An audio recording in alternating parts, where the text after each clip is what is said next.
Baiklah, selamat sore semuanya. Terima kasih atas kesempatannya. Saya di sini bersama rekan-rekan saya akan mempresentasikan materi tentang kebijakan dividen pada mata kuliah konsentrasi keuangan ini. Pertama, nama saya Lewila Siti. Saya di sini akan menjelaskan konsep tentang kebijakan dividen. Kebijakan dividen dijelaskan oleh Rudianto pada tahun 2012 pada halaman 290 yang menyatakan bahwa dividen adalah bagian laba usaha yang diperoleh perusahaan dan diberikan oleh perusahaan kepada pemegang sahamnya sebagai imbalan atas kesediaan mereka menanamkan hartanya dalam perusahaan. Kemudian ada pengertian dividen dari Rini Andari pada tahun 2009 pada halaman 78 yang menyatakan bahwa dividen adalah salah satu keputusan penting untuk memaksimumkan nilai perusahaan di samping keputusan investasi dan struktur modalnya atau keputusan pemenuhan dana. Kemudian ada juga pendapat dari Tatang Ari Gumanti pada tahun 2013 pada halaman 226 yang menyatakan bahwa dividen merupakan bagian dari keuntungan yang dibagikan kepada pemegang saham yang dapat berupa dividen tunai atau dividen saham. Nah, berdasarkan dari pendapat di atas itu, kami menyimpulkan bahwa penjelasan di atas disimpulkan bahwa dividen merupakan suatu pembagian laba dari suatu usaha yang diberikan kepada pemegang saham, di mana laba tersebut dapat berupa dividen, yaitu tunai maupun dividen saham, yang dapat memaksimumkan nilai perusahaan di samping keputusan investasi dan struktur modalnya. Nah, pada suatu perusahaan akan menetapkan kebijakan dividennya sebelum mengumumkan dan membayarnya kepada para pemegang saham atau stakeholdernya. Di sini kebijakan dividen adalah penentuan berapakah jumlah laba yang harus diberikan kepada pemegang saham dan jumlah laba ditahan yang akan digunakan untuk investasi perusahaan selanjutnya. Nah, ini tuh menurut dari Brigham dan Davis pada tahun 2003. Baik, selanjutnya itu ada teori-teori tentang kebijakan dividen yang menurut Baker et al. Pada tahun 2007 dalam Tatang Ari Gumanti tahun 2013 halaman 8, di sini disebutkan ada 7 teori tentang dividen. Nah, ketujuh teori-teori yang dimaksud itu yaitu ada yang pertama, teori burung di tangan atau bird in the hand theory. Nah, di sini menyatakan bahwa investor lebih menyukai dividen tunai daripada dijanjikan adanya imbalan hasil atas investasinya atau capital gain di masa yang akan datang, karena menerima dividen tunai merupakan bentuk dari kepastian yang berarti mengurangi resiko. Nah, ini tuh ada di Gordon pada tahun 1959, 1963, dan Walter pada tahun 1963, serta Littner pada tahun 1963. Kemudian selanjutnya itu ada teori sinyal atau signaling theory yang menyatakan bahwa dividen akan mengurangi ketimpangan informasi atau asymmetric of information antara manajemen dan pemegang saham dengan menyerahkan informasi privat tentang prospek masa depan perusahaan. Ini dijelaskan oleh Bhattacharya pada tahun 1979 halaman 1 dan John dan William pada tahun 1985. Selanjutnya yang ketiga ada teori tentang preferensi pajak atau tax preference yang menyatakan bahwa investor atau pemegang saham lebih menyukai perusahaan yang membagikan dividen sedikit, karena jika dividen yang dibayarkan tinggi, maka beban pajak yang harus ditanggung oleh investor atau pemegang saham juga akan tinggi. Itu dinyatakan oleh Elton dan Gruber pada tahun 1970 dan Miller dan Scholes pada tahun 1978.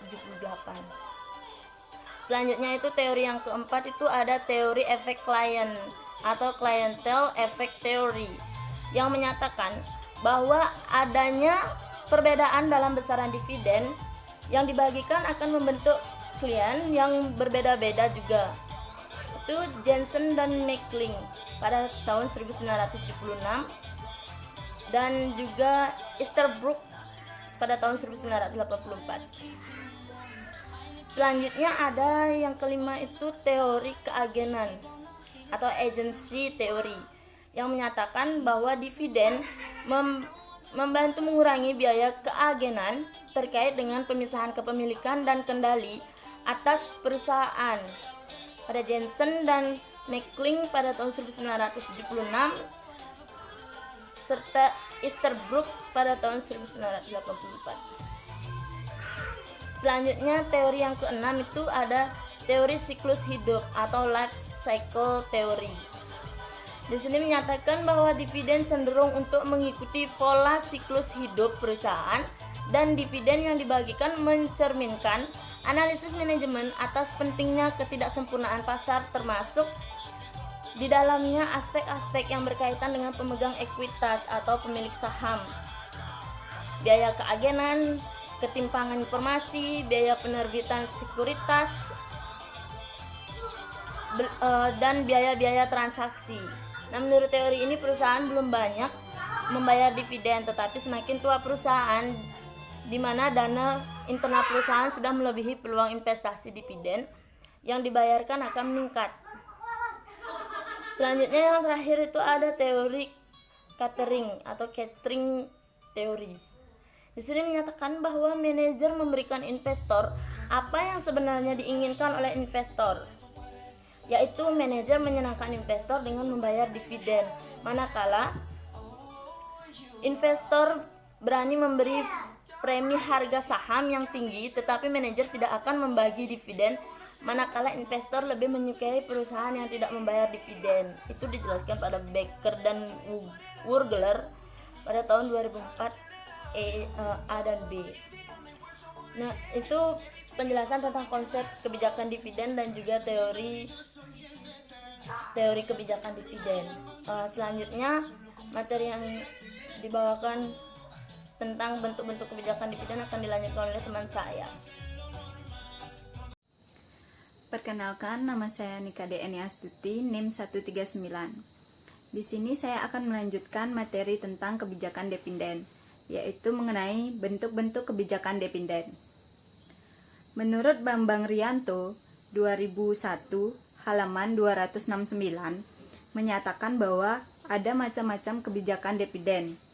Yang pertama yaitu kebijakan dividen yang stabil, di mana banyak perusahaan yang menjalankan kebijakan dividen yang stabil, artinya jumlah dividen per lembar yang dibayarkan setiap tahunnya relatif tetap selama jangka waktu tertentu, meskipun pendapatan per lembar saham setiap tahunnya berfluktuasi. Yang kedua yaitu kebijakan dividen dengan pendapatan jumlah dividen minimal plus jumlah ekstrak tertentu. Kebijakan ini menetapkan jumlah rupiah minimal dividen per lembar saham tiap tahunnya. Dalam keadaan keuangan yang lebih baik, perusahaan akan membayarkan dividen ekstra di atas jumlah minimal tersebut. Yang ketiga yaitu kebijakan dividen dengan penetapan dividen payout ratio yang konstan. Jenis kebijakan dividen yang ketiga adalah penetapan dividen payout ratio yang konstan. Perusahaan yang menjalankan kebijakan ini menetapkan dividen payout ratio yang konstan, misalnya 50%. Ini berarti bahwa jumlah dividen per lembar saham yang dibayarkan setiap tahunnya akan berfluktuasi sesuai dengan perkembangan keuntungan neto yang diperoleh setiap tahunnya. Yang keempat yaitu kebijakan dividen yang fleksibel. Kebijakan dividen yang terakhir adalah penetapan dividen payout rasio yang fleksibel, yang besarnya setiap tahunnya disesuaikan dengan posisi finansial dan kebijakan finansial dari perusahaan yang bersangkutan. Yang selanjutnya yaitu ukuran-ukuran kebijakan dividen. Di sini ada dua. Yang selanjutnya yaitu ukuran-ukuran kebijakan dividen. Mengukur dividen yang dibayarkan oleh perusahaan dapat diukur menggunakan salah satu dari ukuran umum dikenal. Menurut Tatang Ari Gumanti 2013 halaman 22, ukuran kebijakan dividen dibagi menjadi dua, yaitu yang pertama dividen yield dan yang kedua dividen payout. Yang pertama yaitu dividen yield, di mana dividen ini mengaitkan besaran dividen dengan harga saham perusahaan. Secara sistematik, rumusan dividen yield sebagai berikut, yaitu dividen yield sama dengan dividen tahunan per saham dibagi harga per lembar saham. Terus yang kedua yaitu dividen payout, di mana rasio pembayaran dividen diukur dengan cara membagi besarnya dividen per lembar saham dengan laba bersih per lembar saham, yang secara sistematis dapat dinyatakan dengan rumus dividen payout ratio sama dengan dividen tunai per lembar saham dibagi laba bersih per lembar saham. Dan selanjutnya materinya akan dijelaskan oleh teman saya. Baik, terima kasih atas waktu yang telah diberikan kepada saya. Nama saya Lohma Susilawati, NIM 142. Di sini saya akan melanjutkan materi dari teman saya mengenai kebijakan dividen. Selanjutnya yaitu materi mengenai aspek-aspek kebijakan dividen. Menurut Imadi Sudane, pada bukunya tahun 2011 halaman 171, ada beberapa faktor kebijakan dividen, antara lain yang pertama, stabilitas dividen. Perusahaan yang membayar dividen secara stabil dari waktu ke waktu kemungkinan dinilai lebih baik daripada perusahaan yang membayar dividennya secara berfluktuasi atau tidak stabil. Ini dikarenakan apabila perusahaan dapat membayar dividen secara stabil atau teratur mencerminkan kondisi keuangannya yang stabil dan baik. Yang kedua, target payout ratio. Sejumlah perusahaan mengikuti kebijakan target dividen payout ratio jangka panjang dikarenakan mengakibatkan besarnya jumlah dividen yang dibayarkan berfluktuasi atau dividennya tidak stabil. Perusahaan hanya akan meningkatkan dividen payout ratio jika pendapatan perusahaan meningkat dan perusahaan mampu mempertahankan kenaikan pendapatan tersebut dalam jangka panjang. Yang ketiga, dividen reguler dan dividen ekstra. Salah satu cara perusahaan meningkatkan dividen kas adalah dengan memberikan dividen ekstra di samping dividen reguler. Hal ini biasanya dilakukan jika pendapatan perusahaan meningkat cukup besar, tetapi sifatnya sementara. Apabila tidak terjadi peningkatan pendapatan perusahaan, dividen yang dibagikan hanyalah dividen reguler. Kemudian materi mengenai prosedur pembayaran dividen. Dividen pada perusahaan publik yang biasanya ditetapkan oleh Dewan Direksi atau manajer perusahaan pada kasus negara-negara maju. Namun di Indonesia, besar kecilnya dividen ditetapkan oleh RUPS. Menurut Tatang Ari Gumanti pada bukunya tahun 2013 halaman 19, proses pembayaran dividen dibagi menjadi dua. Yang pertama yaitu ex-dividend date. Tanggal yang penting untuk dicermati karena investor harus membeli saham dalam rangka menerima dividen. Artinya, investor harus tahu kapan dia seharusnya membeli saham agar dapat menerima pembayaran dividen sesuai dengan ketentuan yang berlaku. Yang kedua, dividend payout ratio dividend payment date. Tanggal pembayaran dividen di mana manajemen melakukan pembayaran kepada pemegang saham baik melalui kiriman cek atau melalui mekanisme transfer dari bank. Dalam banyak kasus, tanggal pembayaran tersebut sebagai tanggal penting sebenarnya tidak ada dampak ekonomi terhadap harga saham di pasar modal pada tanggal tersebut. Yang terakhir yaitu materi mengenai faktor-faktor yang mempengaruhi kebijakan dividen. Menurut Weston dan Copeland tahun 1986 dalam buku Tatang Ari Gumanti tahun 2013 halaman 82 mengidentifikasi setidaknya ada 11 faktor yang mempengaruhi kebijakan dividen perusahaan. Yang pertama, undang-undang. Sejumlah peraturan dengan sengaja ditetapkan untuk mengurangi kemungkinan tindakan semena-mena dari manajemen untuk pembagian dividen secara berlebihan. Yang kedua, posisi likuiditas. Keberadaan laba ditahan atau sisa laba dalam laporan keuangan neraca perusahaan tidak sekaligus mencerminkan ketersediaan dan di dalam perusahaan sesuai dengan jumlah laba ditahan. Jika perusahaan sudah beroperasi dalam jangka waktu yang cukup lama, maka sangat besar kemungkinan bahwa jumlah laba ditahan juga besar.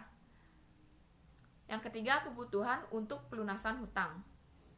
Perusahaan memiliki kewajiban atau hutang yang besar dan harus segera dibayar. Maka sangat mungkin bahwa pemegang saham harus dikorbankan, yaitu menunda atau mengurangi pembayaran dividen. Yang keempat, batasan-batasan dalam perjanjian hutang. Weston dan Copeland tahun 1982 menyebutkan ada dua hal umum dinyatakan dalam perjanjian persyaratan utang piutang atau debt covenant. Yang pertama yaitu dividen pada masa yang akan datang hanya boleh dibayar jika uangnya bersumber dari laba tahun berjalan, bukan dari laba tahun-tahun yang lalu. Yang kedua, dividen hanya dapat dibayarkan jika tingkat modal kerja perusahaan mencapai level tertentu. Artinya, jika modal kerja yang tersedia di perusahaan berada di bawah level yang aman, manajemen perusahaan tidak boleh membayar dividen, atau kalaupun membayar, biasanya dividen harus menyesuaikan dengan keberadaan modal kerja. Kelima, potensi ekspansi aktiva. Siklus kehidupan perusahaan akan menentukan kapasitas perusahaan yang tercermin pada skala usahanya, dan jika skala usaha menunjukkan tren semakin besar yang konsekuensinya membuat perusahaan semakin membutuhkan tambahan dana untuk ekspansi, maka dividen akan terpengaruh. Keenam, perolehan laba. Kemampuan perusahaan dalam menghasilkan laba dan kestabilan tingkat laba yang diperoleh sangat menentukan berapa besarnya dividen yang dapat dibagikan kepada pemegang saham. 7. Stabilitas laba. Laba yang stabil dari waktu ke waktu sangat menentukan besar kecilnya dividen yang akan dibagikan kepada pemegang saham. Kestabilan dividen berarti kemampuan menjaga laba pada level yang ditetapkan sesuai dengan keinginan. 8. Peluang penerbitan saham di pasar modal. Perusahaan masih relatif kecil dan baru berdiri, maka alternatif pembiayaan di pasar modal akan mengandung resiko yang tinggi. Yang kesembilan, kendali kepemilikan. Kebutuhan akan dana bagi perusahaan seakan-akan merupakan sesuatu yang tidak ada habisnya. Kebutuhan dan dana untuk aktivitas investasi dari waktu ke waktu akan semakin besar seiring dengan semakin tumbuh dan berkembangnya perusahaan yang sejalan dengan prinsip kelanggengan usaha. Sumber dana untuk pemenuhan investasi berasal dari dalam atau internal maupun dari eksternal. Yang 10, posisi pemegang saham. Posisi pemegang saham di sini dapat dimaknakan sebagai siapa pengendali yang ada di perusahaan dalam arti pemegang saham mayoritas. Yang ke-11, kesalahan akumulasi pajak atau atas laba. Karakter masing-masing sangat bervariasi, termasuk juga investor di pasar modal. Adanya yang berinvestasi dalam bentuk kepemilikan saham untuk jangka pendek, ada yang bertujuan jangka panjang, ada juga investor yang menyukai dividen, tetapi ada yang tidak menyukai dividen. Misalnya karena berusaha menghindari tarif pajak penghasilan pribadi yang tinggi, maka mereka lebih memilih untuk membiarkan perusahaan menumpukkan labanya dan dalam bentuk laba ditahan atau sisa laba. Nah, demikian materi dari kelompok kami mengenai kebijakan dividen. Kami mohon maaf apabila ada salah kata yang sengaja atau tidak. Kami tutup dengan para Santi. Santi.